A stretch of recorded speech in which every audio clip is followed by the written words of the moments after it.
Hi, I'm Shashank Bhargav, and you're listening to Three Things, the Indian Express news show.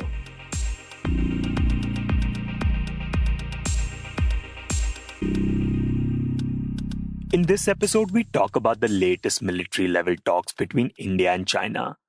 We also talk about an 82-year-old anti CAA protester who has been included in Time magazine's list of 100 most influential people of 2020. But first, we talk about COVID 19. The disease, which has now infected at least 56,46,000 in the country, often affects the body in a way that the patient's oxygen levels drop. Those with moderate and severe symptoms require oxygen support. In fact, even those who have mild symptoms are advised to sleep flat on their chest to ensure proper oxygen levels. Now, over the past few weeks, several states with a high COVID 19 caseload have faced the problem of oxygen shortage in hospitals. In this segment, we talk to Conan Sheriff, who reports on health for the Indian Express, about this problem. And he first talks about what percentage of cases actually require oxygen support. 45 days back, India, around 5.8% of the total active cases required oxygen support. As of yesterday, 6.5% of the total active cases were on oxygen support. So you had an almost 1 percentage point increase. The increase is not very significant. However, since we have such a large base of active cases, it still makes a difference that there is an increase. Despite the fact that there has been an increase in the number of people that require oxygen support, the reason different states and hospitals are experiencing shortage is not because oxygen is in less supply. In fact, quite the contrary. Conan points out that industrial activity is low right now. So the oxygen used for industrial purposes is not being used and is being redirected for COVID 19 purposes. And plus, the raw industrially produced oxygen is in surplus. And yet, states are facing a problem. There are this big high caseload states, especially Maharashtra in the recent times. You've seen in Jammu where a central team was rushed for on this issue. You've seen Punjab, and there are states which have not high load but have complained, which is Madhya Pradesh, which have now complained of shortage of oxygen supply. For example, in the city of Sola in Gujarat recently, 7 patients at a government-run civil hospital had to be transferred to another hospital in the outskirts after the facility ran out of oxygen. And the problem, like mentioned earlier, is not the shortage in production, but the challenges of the supply reaching to the hospitals, Conan says. Keeping this in mind, in the last 1 week, there have been several meetings that have taken place between the center and the different states. In these meetings, a number of problem areas were identified. The first problem area on the supply chain aspect was the inventory management, basically at the hospital level. So, what do we understand about the inventory management? So, the hospitals have to have an estimate on the number of mild cases, and if these mild cases then move towards moderate, so they'll be requiring oxygen. So, you need to have a plan and you need to have an estimate of mild cases that can be requiring oxygen. That was not there.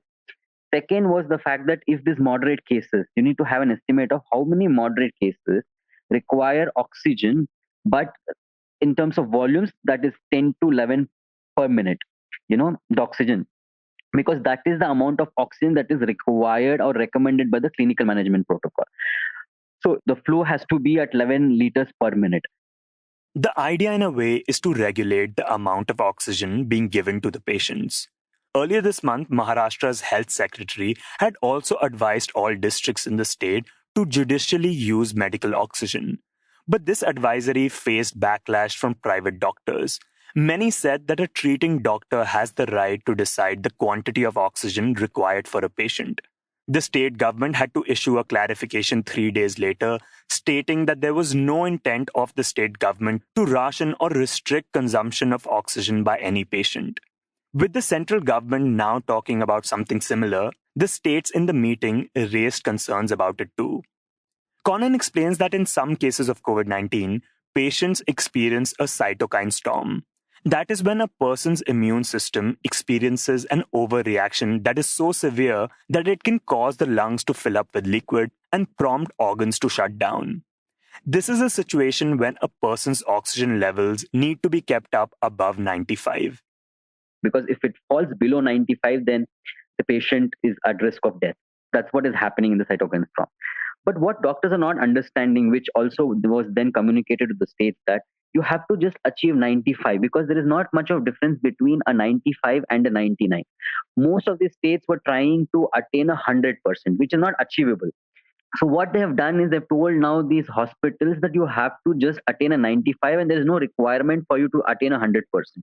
In fact, now at the ministry level, there have been deliberations, including in the clinical managed protocol, to make it more simpler and make the doctors understand that if a patient is a severe patient or a moderate patient, and if his oxygen saturation level drops below 95, your oxygen therapy, the aim of oxygen therapy has to be to bring it to 95, not achieve 100%. So this aspect of clinical management and the discrepancies in the handling of the clinical management has also led to a huge problem in the availability of oxygen. So the first area of problem was keeping a track of how much oxygen a hospital would need and how much oxygen will be given to patients. Conan now talks about the second aspect. The second aspect was the fact that there was knee-jerk reaction by these big states who were reporting high number of cases for consecutive 2-3 days. So what they did to respond to this, they blocked their production and the movement of this oxygen from this state to another state. The example is Maharashtra stopping oxygen to Madhya Pradesh.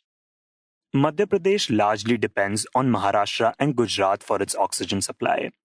Earlier this month, the Maharashtra government had issued a notification to oxygen suppliers in the state to sell not more than 20% of their cylinders outside the state. Later, Madhya Pradesh Chief Minister Shivraj Singh Chauhan reached out to his Maharashtra counterpart Uddhav Thackeray for the supply to be resumed. To understand this problem better, it is important to consider the three ways in which oxygen is supplied. First is the hospitals who have their own plants and are involved in production of oxygen. All the big corporate chain of hospitals have their own supply. The second type is where the governments and bigger hospitals have a direct agreement with the manufacturer. These manufacturers are involved in both supply of oxygen to the hospitals or a medical facility as well as to the industry. The third is the bottlers. The bottlers directly deal with the smaller hospitals, but the hospitals are not dealing with the manufacturing facility. So these bottlers have tie-ups with big industries who are producing oxygen. They use their tankers and deliver it to different centers. These bottlers are kind of like middlemen. And this is where Conan says that the problem occurs. In the last 2.5 weeks, the bottlers who were supposed to be supplying to smaller hospitals, their movement had been restricted by the state governments. In fact, in the bigger cities, you are not allowing them to move in the day. So now what has happened is they have been given clearance at the state highways, at the entry points and exit points, that these bottlers who carry oxygen, there will be unhindered movement of these oxygen cylinders, and they will be allowed to fly even in the daytime. So on real time basis now, the government is tracking this movement. The second thing, what the government also has realized, that there is a big communication problem from the district level. You've seen in Indian Express itself how the virus is now traveling to rural areas. So, like how center has now set up a control room at the national level to track the movement of oxygen and the problems related to it at state levels, the states have now been asked to set up their own control rooms on the availability and the problem faced at the district level. Because if you don't understand about the inventory management and the lack of oxygen thereof at the district level, those problems cannot be solved at the national level. So every state has now been asked to set up their own control rooms. The process has just begun. We have to wait and watch how effective this will be. In some cities, there have also been reports of oxygen prices surging. And over the past few weeks, many states have complained of black marketing and hoarding of oxygen. My sources told me in the health ministry that this is happening because since there's a huge demand, people are hoarding it. Just like in case of what happened maybe 2 months back in case of your remdesivir, you know, that you had very limited suppliers and these suppliers were hoarding it, because of which we were seeing. But right now you have seen that the supply has become more rational. So these complaints have come from various states. In fact, the smaller states have told about this. So the dashboard, another key area or the metric that they're tracking is the black market trade, and legal action will be taken against these suppliers. Dear listeners, sorry for this interruption, but before we move on to the rest of the show, I just wanted your quick attention. One of the big reasons people say they like this show is because it helps them understand the news better. It provides them with the context they need to see the bigger picture. And there is perhaps no other place that does that better than Indian Express's Explained section. We on Three Things refer to the section regularly, and it helps us make this show.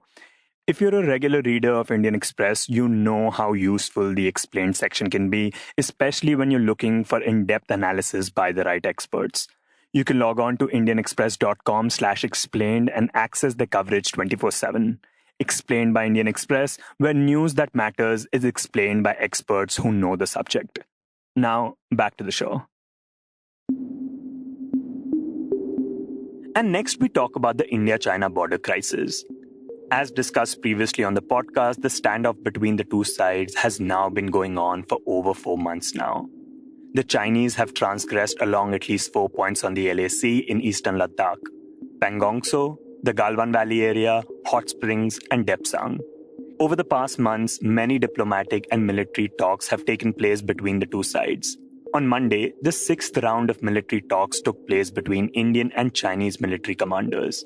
In this segment, Shubhajit Roy, Indian Express's associate editor and who reports on matters of foreign affairs for the paper, joins us to talk about this meet. And he first explains what was different this time. First was the composition of the delegation. And the composition of the delegation in this time included one diplomat who was not present there in the previous 5 meetings. And he is one of the most experienced Indian diplomats dealing with China. He's the joint secretary in charge of China in the Ministry of External Affairs. His name is Naveen Srivastav. And he heads the working mechanism for border talks with the Chinese government. The second addition to the meeting was Lieutenant General P.G.K. Menon, who is to replace the current Lieutenant General Harinder Singh after he leaves office next month. So that there is a certain continuity in the conversation. So as a sort of a overlap or a handover of the talks, because the talks are expected to last in the foreseeable future. So Lieutenant General Menon was also included. The composition of the delegation was what was different this time. And the other thing that was different was it took place in the backdrop of the 5-point consensus or 5-point approach that was agreed by the two foreign ministers earlier this month in Moscow. This was a marathon meet. The talks lasted 12 hours. After the talks, the two sides issued a joint statement. Shubhajit points out that this is the first time that a joint statement was issued after the military level talks, which is significant. In diplomacy, when you issue a joint statement, it means that you have an agreed understanding of the outcome. Otherwise, if you issue separate statements, that means each have their own separate interpretation of how they view the outcome of the meeting. But when there is a joint statement that is issued, it means there has been a shared understanding of the outcome. So that was a key element of this particular talks. The broad takeaway from the meet, Shubhajit says, was that the two sides agreed not to engage in escalatory behavior along the line of actual control. What that meant, it has been spelled out in the joint statement. It means they will stop sending more troops to the front line, which has been the case in the last 4 months. Refrain from unilaterally changing the situation on the ground, which is what we have seen in North Bank and South Bank of Pangong Tso, and also avoid taking any actions that may complicate the situation. Essentially, the two sides agreed that they will not take any actions that will provoke the other side also to take countermeasures. So that was the key takeaway from this particular meeting. Though an important thing to note here is that there was no mention of status quo ante in the joint statement. something that India has been demanding since the crisis began. Status quo ante essentially means for things to go back to the way they were in April. Without any mention of it, it appears that it will still be a long time before India gets what it wants, and similar talks will continue. Shubhaji points out that even after several talks between the two sides, there has been no sign of de escalation or disengagement. On the contrary, we have seen the Galwan Valley clash where 20 Indian soldiers and an unspecified number of Chinese soldiers were killed. Earlier this month, warning shots were fired for the first time along the LAC in 45 years, and the two armies are now within firing range of each other. The only short spurt of disengagement took place in July after the National Security Advisor of India, Ajit Doval, had a video conference with Chinese State Councillor and Foreign Minister Wang Yi as special representatives of the border talks. After they had the conversation on the 5th of July, there was a short window for about 10 to 15 days in July, from about 5th of July onwards till say about 15th or 20th of July, when there was some partial and initial disengagement. But after that, the troops haven't moved back. In fact, in the southern bank of Pangong, so end of August, Indian troops moved in to take charge or take over some of the tactical heights. So in that context, we have seen that the two sides are within firing range of each other, which is the most dangerous situation that we are in. So from this point, we also saw that there have been firing, obviously, aerial gunshots, which took place for the first time after 1975 along the India-China border. So now the effort was to not escalate any aggressive behavior, undertake any aggressive behavior. And if the non-escalatory behavior holds for a considerable period of time, for a reasonable period of time, that would instill some confidence before the next steps are taken to de-escalate. The two sides are essentially calling for a pause to any escalation. And the two sides will observe whether this is holding, whether this non-escalatory behavior continues. And after some period of time, after both sides see that they can trust each other, because the trust deficit is at an all-time high. So after they trust each other to some extent, they would then again meet at the military level and the diplomatic level to start the process and negotiate the process of de-escalation. Considering the fact that things have gotten tense on the border even when talks have taken place between the two sides, the Indian Army, Shubhajit says, is building its capabilities and not necessarily going by the intent of the Chinese. That is how militaries across the world they operate. They strengthen their capabilities and capacity and not go by the intent of the adversary. Because intent, judging the intent, one could be wrong. What happens in diplomacy is that you talk and negotiate and try to gauge and change the intent of your adversary. And that is what is happening as the two sides talk, to convey to the other side that the actions that the adversary is taking, in this case, the Chinese troops are taking, is detrimental to the relationship of the two countries, which has been painstakingly built over the last 3 decades. So that's why these talks are key. And if one is able to observe and see that there is non-escalation, the non-escalation can be the new confidence building measure for the two sides so that they can go forward and de-escalate in the coming weeks as harsh winters approach. And in the end, we talk about the Time magazine. Every year, the American weekly magazine called Time comes out with its famous list of the world's 100 most influential people. And included in this year's list is the 82-year-old Bilkis, who was one of the most prominent faces during the anti-CAA protests at Shaheen Bagh in Delhi earlier this year. She was among the hundreds of women who gathered at the protest site every single day in the initial months of 2020, sparking similar demonstrations in neighborhoods across the country. It was Bilkis and other elderly women who came to be fondly known as the Dadis of Shaheen Bagh. Journalist and author Rana Ayub, who wrote the piece on her for Time magazine, said, Bilkis became the voice of the marginalized, became the symbol of resistance in a nation where the voices of women and minorities were being systematically drowned by the majoritarian politics of the Modi regime.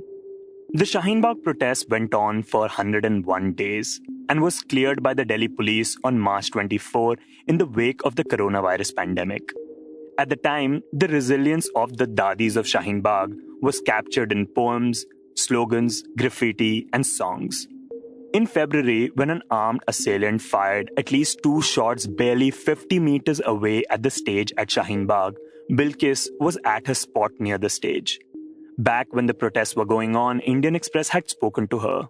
She challenged the government, saying that they will counter it with their words, and they don't need sticks and guns for it. She said that they will defeat the ruling party with their words. ऐसा ना होना खा राजा तू हम तो बात और सही तुझे नवा देंगे डंडे मूंगरे की जरूरत ना तू अब बंदूक की जरूरत जुबान से हम तुझे हरा देंगे. You were listening to 3 Things by the Indian Express. Today's show was written and produced by me, Shashank Bhargav, and as always was edited and mixed by our producer Joshua Thomas. Before we go, here's another reminder to check out Indian Express's Explain section. You can log on to indianexpress.com/explain and find in-depth analysis by the right experts. It has everything you need to know to understand the news better and see the bigger picture. If you like this show, then you can subscribe to us wherever you get your podcasts. You can also recommend the show to someone you think will like it, share it with a friend or someone in your family. It's the best way for people to get to know about us. You can also tweet us at Express Audio and write to us at podcast@indianexpress.com.